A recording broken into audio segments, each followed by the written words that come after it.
वायु प्रदूषण के कारण जनसंख्या वृद्धि व शहरीकरण के कारण खेती लायक भूमि आवास में बदलती जा रही है। अधिक जनसंख्या के कारण वातावरण में ऑक्सीजन की कमी एवं कार्बन डाइऑक्साइड की वृद्धि हो जाती है, जिससे वायु प्रदूषित होती है। वनों की कटाई से वायुमंडल में ऑक्सीजन एवं कार्बन डाइऑक्साइड की मात्रा में असंतुलन हो जाता है, जिससे वायु प्रदूषित होती है।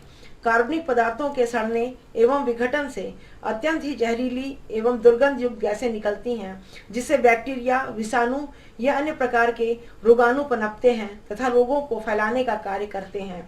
मानव, पशु, पक्षी, वृक्ष, पौधे आदि की श्वसन क्रिया से भी प्रदूषण होता है।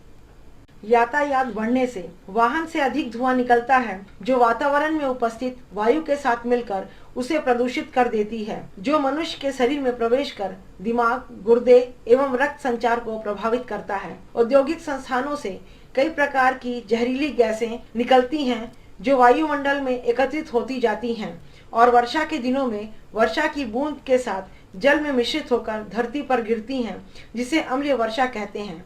यह वर्षा सभी प्रकार के सजीव प्राणियों को नुकसान पहुंचाती है। मिट्टी में अधिक होने से इसकी उपज पर भी कुप्रभाव पड़ता है। शादी विवाह तथा पर्व त्योहारों के अवसर पर पटाखे छोड़े जाते हैं, जिससे धुआं, कई विषाक्त गैसें एवं राखें निकलती हैं, जिनके कारण वायु प्रदूषित होती है। ताप विद्युत ग्रहों में ताप प्राप्ति के लिए बहुत अधिक मात्रा में कोयला जलाया जाता है, जिससे भी वायु प्रदूषित होती है। किसान मिट्टी की उर्वरता को बढ़ाने एवं अधिक उपज प्राप्त करने के लिए कुछ रासायनिक उर्वरकों का प्रयोग करते हैं, जिनका असर जल एवं वायु पर पड़ता है।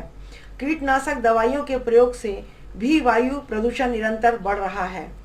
वायुमंडल में ओजोन गैस की एक परत पाई जाती है, जो सुरक्षा कवच की भांति कार्य करती है, परंतु वैज्ञानिक एवं औद्योगिक विकासों के साथ साथ इस ओजोन परत में भी छिद्र होने लगा है, जिससे सूर्य की पराबैंगनी किरणें अब सीधे ही पृथ्वी पर आने लगी हैं। इसका कुप्रभाव सभी सजीव प्राणियों के स्वास्थ्य पर पड़ने लगा है। इसके कारण कैंसर जैसे भयावह रोग के बढ़ने की संभावना हो गई है। आणविक स्टेशन, औद्योगिक संस्थान, रासायनिक कारखाने आदि वायु प्रदूषण के मुख्य कारण हैं। इनसे हानिकारक एवं जहरीली गैसें निकलती हैं। ऐसी प्रदूषित हवा में सांस लेने से व्यक्ति के स्वास्थ्य पर बुरा असर पड़ता है। भोपाल गैस त्रासदी इसके उदाहरण हैं।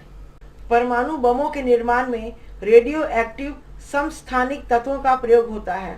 ये तत्व की प्रकृति अस्थायी होती है। इनसे गामा किरणें तथा उप परमाणु कणों के विकिरण निकलते हैं। ये विकिरण न केवल मानव के लिए घातक होते हैं, अपितु इनका खतरनाक हानिकारक प्रभाव पशु पक्षी, पेड़ पौधे एवं अन्य जीवों पर पड़ता है। जब परीक्षण हेतु बम विस्फोट किया जाता है, इसका दूरगामी प्रभाव बहुत कालों तक पृथ्वी पर पड़ता है।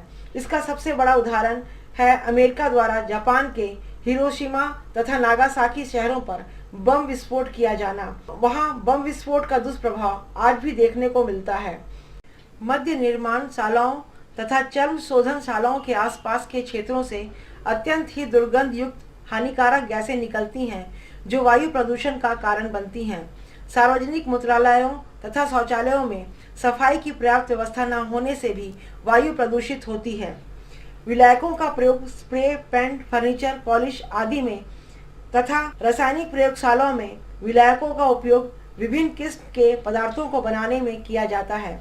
अधिकांश विलायक हाइड्रोकार्बन होते हैं।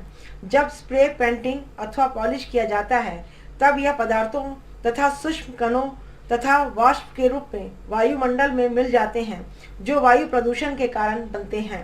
अब तक 100 से भी अधिक प्रदूषण पदार्थों का पता चल चुका है, जो वायु प्रदूषण में सक्रिय भूमिका निभाते हैं, परंतु carbon dioxide, nitrogen oxide, nitrogen और अमोनिया, रेडियोधर्मी पदार्थ आदि मुख्य रूप से जो वायु को प्रदूषित कर देते हैं।